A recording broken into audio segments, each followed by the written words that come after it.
Praise God, a blessed day. Welcome po sa ating Divine Connection Short Edition, Luzon, Visayas, and Mindanao, and mga nasa abroad.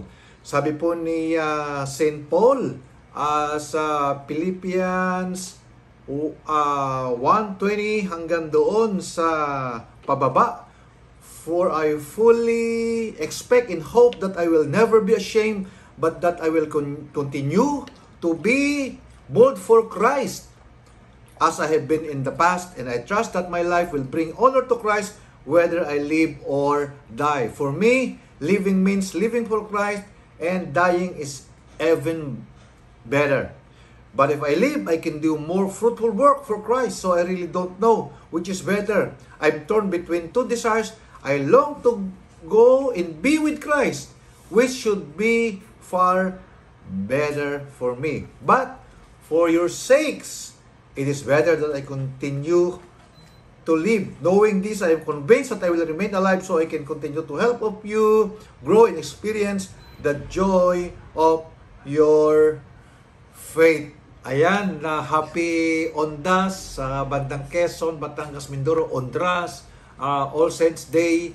Kasi papalapit na po yung tinatawag ng Ondas. At ang pinag-usapan po natin dito ay buhay, kamatayan. Meron nga bang buhay sa kabila? At yan po ay narinig natin na si Pablo na ang buhay niya ay nasa Panginoon. Sabi niya ay to live is Christ and to die is gain.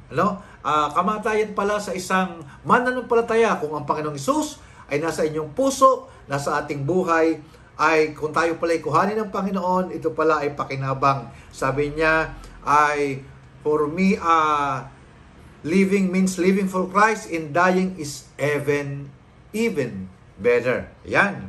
At talagang napakaganda ng sinabi niya, I am torn between the two desires. I long to go to be with Christ, which would be far better for me.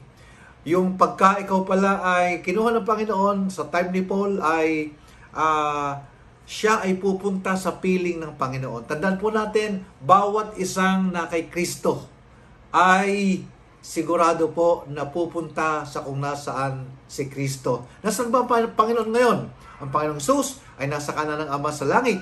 Kaya kung tayo po ay ang puso natin nasa Panginoon, hindi po religion, kundi sabi po dito na kay Christ. Hindi po religion ang pinag-usapan, na kay Christ. Ang puso ba natin ay nasa Panginoong Hesus ng totohanan? Tinanggap na ba natin siya bilang Panginoon, tagapagligtas ng ating buhay? Sure.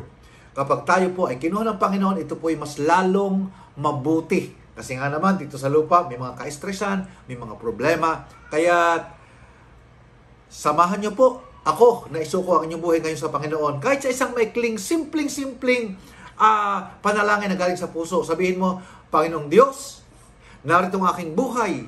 Sinasampalatayanan ko ng Panginoong Hesus, ang kanyang banal na dugo ay naging sapat para pambayad sa aking kasalanan. At aking binabanggit at ako ay nananampalataya sa kanyang ginawa sa akin sa krus ng Kalbaryo, at siya ngayon ang aking sinasambang Panginoon, Diyos, tagapagligtas ng aking buhay. Kung ginawa niyo po yun, sa maikling paraan, kayo po ay naging anak ng Diyos. Sabi ng Bible sa John 1:12, at magpatuloy po tayo sa gawain ng Panginoon. You are blessed.